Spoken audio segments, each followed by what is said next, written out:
આપણે આવી ગયા હતા ફઈની ઘરે અને ભાણાએ લઈ લીધી સીએસકેની જર્સી। यही नहीं, अभी और सुनिए।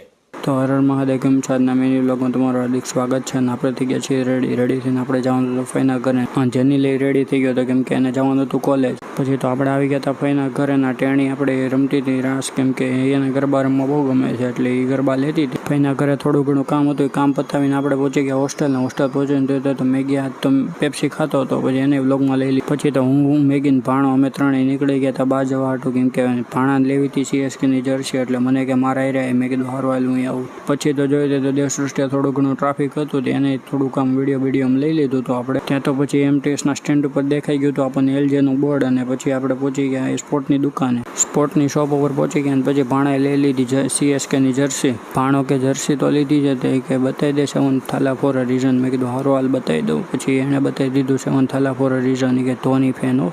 પછી તો જર્સી લઈને આપણે પહોંચી ગયા હતા બજરંગમાં, ને બજરંગમાં બધાએ મંગાવી લીધો હતો પાઇનેપલ વાળો સેવડીનો રસ, અને મેગી કહે કે હું સેવડીનો રસ લેવા જાય, મેં કીધું હારું હાલ તું લઈ જા। પછી પી લીધો સેવડીનો રસ, ને સેવડીનો રસ પીને પહોંચી ગયા આપણે હોસ્ટેલ પહોંચીને જોઈએ તો આપણને મળી ગયો તો કિકાણી કે આજ મને વ્લોગમાં ન લીધો, મેં કીધું તને તો વ્લોગમાં લેવાનું થાય જ છે। તો કંઈ નહીં, સારું ચાલો મળીએ બીજા મસ્ત મજાના વ્લોગ સાથે, ત્યાં સુધી બધાને મારા જય શ્રી રામ, હર હર મહાદેવ।